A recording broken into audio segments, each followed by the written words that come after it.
नमस्कार, home food Marathi या चॅनलवरती आपले स्वागत आहे। आज आपण मस्त रव्याचा शिरा बनवणार आहोत। बघा किती छान मस्त मऊसूद असा आपला हा शिरा तयार झालेला आहे। सकाळी नाश्त्याला किंवा प्रसादासाठी अशा पद्धतीने तुम्ही शिरा बनवू शकता। बघा अगदी सिंपलसी रेसिपी आहे। चला तर रेसिपीला सुरुवात करूया। त्यासाठी कढईमध्ये मी 2 चमचे तूप घातलेले आहे। घरचे बनवलेले हे साजूक तूप आहे। त्यानंतर काही ड्रायफ्रूट घेतलेले आहे कट करून, ते आता आपण व्यवस्थित तुपामध्ये परतून घेऊया। ड्रायफ्रूट व्यवस्थित परतल्यानंतर ते एका डिशमध्ये काढून घेऊया। त्यानंतर याच कढईमध्ये मी अर्धा कप बारीक रवा घेतलेला आहे। आता रवा आपण छान मंद आचेवर मस्त सोनेरी रंग येईस्तोवर आपण छान भाजून घेऊया। जेवढा रवा छान भाजला जाईल तेवढा आपला मस्त शिरा छान खाण्यासाठी रुचकर आपला तयार होईल। बघा सोनेरी रंग येईपर्यंत आपण मस्त रवा भाजून घेतलेला आहे। त्यामध्ये मी आता 1 कप दूध घालत आहे। रव्याच्या दुप्पट हे 1 कप दूध घातलेले आहे। जर अगदीच तुम्हाला मऊसूद जर शिरा लागत असेल तर तुम्ही दुधाचे प्रमाण वाढवू शकता। बघा रव्याने पूर्णपणे जे दूध घातले होते ते पूर्णपणे शोषून घेतलेले आहे। शिरा व्यवस्थित हा परतून घेऊया। रव्याला जोपर्यंत आता तूप सुटत नाही तोपर्यंत आपण याला परतणार आहोत। बघा आता छान मस्त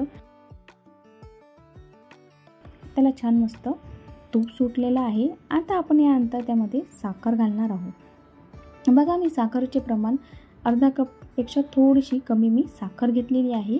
ती साखर आपण घालूया आणि व्यवस्थित मिक्स करून घेऊया। हे साखरचे प्रमाण आपल्या आवडीप्रमाणे तुम्ही कमी जास्त करू शकता। बघा आता हे व्यवस्थित आपण आता मिक्स करून घेऊया।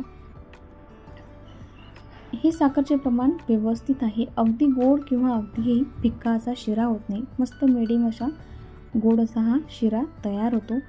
बघा आता हे व्यवस्थित मिक्स करून घेऊया। अशा पद्धतीने बनवलेला शिरा लहानांपासून मोठ्यांना सर्वांनाच आवडेल किंवा तुम्ही प्रसादासाठी सुद्धा अशा पद्धतीने शिरा बनवू शकता। बघा आता व्यवस्थित मिक्स झालेला आहे। आता साखर आणि रवा हे व्यवस्थित मिक्स होण्यासाठी आपण त्यात झाकण ठेवून 1 ते 2 मिनिटं असं झाकून ठेवूया। त्यामुळे आपला जो शिरा आहे ना व्यवस्थित मस्त सेट होईल। साखर आणि रवा व्यवस्थित एकजीव मिक्स होईल। बघा आता आपला शिरा तयार झालेला आहे। अगदी खाण्यासाठी रेडी आहे। आता आपण त्यामध्ये काही जे ड्रायफ्रूट घेतलेले आहे परतून ते घालूया आणि थोडीशी विलायचीची पूड घेतलेली आहे ते घालूया। विलायचीची पूड ही सर्वात आखरी घालूया, त्यामुळे जे आपल्या रव्याच्या शिऱ्याला मस्त विलायचीचा मस्त स्वाद येईल।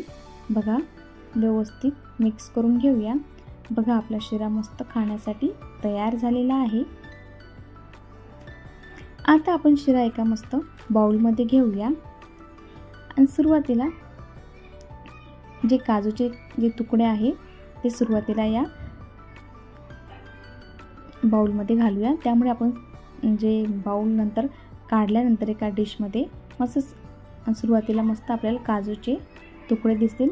व्यवस्थित मस्त असं दाबून घेऊया। बघा अशा पद्धतीने व्यवस्थित सेट करून घेऊया।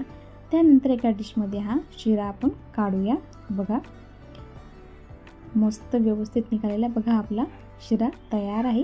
रेसिपी आवडली असेल तर लाईक आणि सबस्क्राईब करायला विसरू नका आणि रेसिपी कशी वाटली आहे कमेंटद्वारे नक्की कळवा। थँक्यू।